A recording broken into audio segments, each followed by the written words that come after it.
สวัสดีทุกคนมื้อนี้ก็จะพามาสอนวิธีเติมเกม ROV ผ่านบัตรเติมเงินเนาะทุกคนบ่ว่าจะเป็นหลัก7หลัก5หรือว่าหลัก9ก็สามารถเติมได้จะมีวิธีใดๆนั้นเดี๋ยวเรามาเบิ่งกันเลยก่อนอื่นเราก็เข้ามาที่ Google แล้วพิมพ์คำว่าเติมเกมเป็นภาษาลาว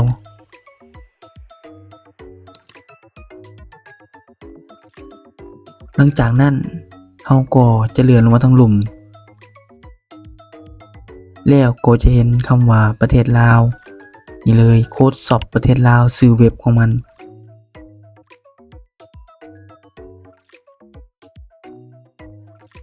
เมื่อเข้ามาฮอดหน้าเว็บเราก็จะเห็นเกมหลากหลายที่เราสามารถเติมได้เลยเนาะทุกคนนี่เลยส่วนมื้อนี้เราก็จะมาเติมเป็นเกม ROV เราก็จะจำใส่ที่ ROV หลังจากนั้นเราก็จะเลือกราคาที่เราต้องการจะเติมซึ่งก็มีหลายราคาส่วนเน็ตเองก็จะเติมเป็น50กาลิน่าซึ่งมูลค่าของมันก็ 31,000 กีบ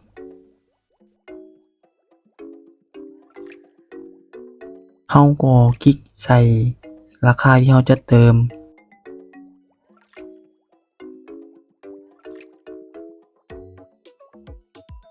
แล้วก็จะมาเลือกเป็นประเภทของบัตรเติมเงินส่วนแอดเองก็จะใส่เป็นหลัก7คลิกเอาตัวนี้หลังจากนั้นก็จะมีให้ใส่อีเมลถ้าว่าหมู่เพื่อนเป็นสมาชิกใหม่ก็จะใส่อีเมลซะก่อนหลังจากนั้นเราก็กดซื้อตอนนี้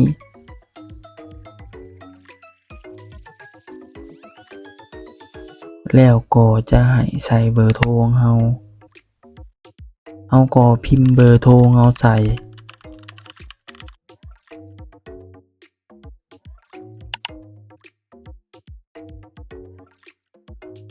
หลังจากนั้นก็จะมีข้อความส่งเข้ามาซึ่งเป็นรหัส OTP เมื่อเราได้รหัส OTP เรียบร้อยแล้วเราก็กรอกใส่ตามช่องว่างนี้เลยแล้วมันก็จะส่งไปอีกครั้งหนึ่ง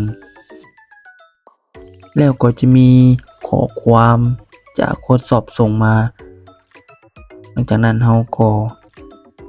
เข้าไปที่ข้อความของเรา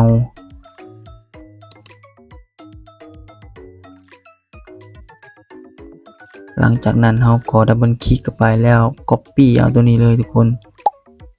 เลขรหัสเมื่อเรา Copy เรียบร้อยแล้วเราก็เข้ามาที่ Google อีกครั้งหนึ่งหลังจากนั้นเราก็พิมพ์คำว่าเติมเกมเป็นภาษาไทยแล้วก็จะมีเว็บกาลีน่ามันจะเขียนคำว่าเติมเงินกดเข้าไปเลยหลังจากนั้นเราก็จะเห็นคำว่า ROV เราก็คลิกใส่ ROV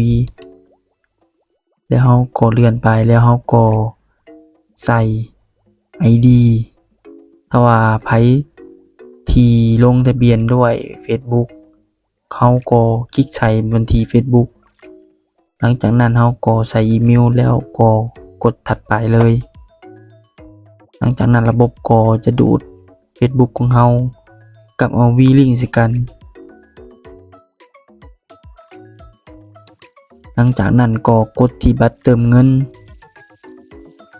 แล้วเราก็มากดที่กรอกรหัสผ่านบัตรเติมเงิน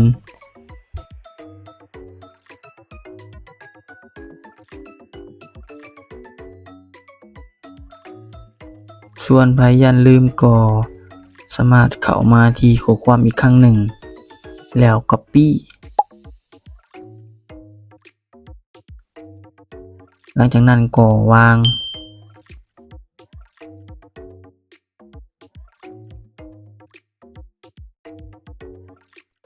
เราก็เลื่อนกดสอบอีกครั้งหนึ่งว่าเราเฮ็ดนี่ถูกต้องเรียบร้อยหรือบ่การเติมเงินสำเร็จเรียบร้อย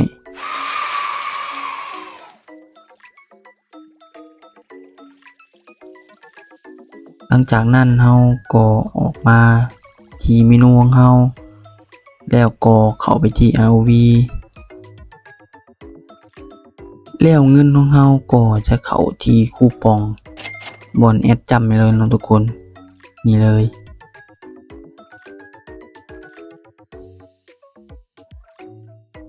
ตัวนี้ก็เป็นวิธีง่ายที่เราอยากเติมบัตรเกมผ่านบัตรเติมเงินก็สามารถเฮ็ดตามวิธีนี้ได้เลยนะทุกคนมาวันนี้คลิปวิดีโอนี้ก็ได้สิ้นสุดลงแล้วนะทุกคนขอบใจทุกคนที่เข้ามาเบิ่งและติดตามกันเด้อขอบใจหลายบ๊ายบาย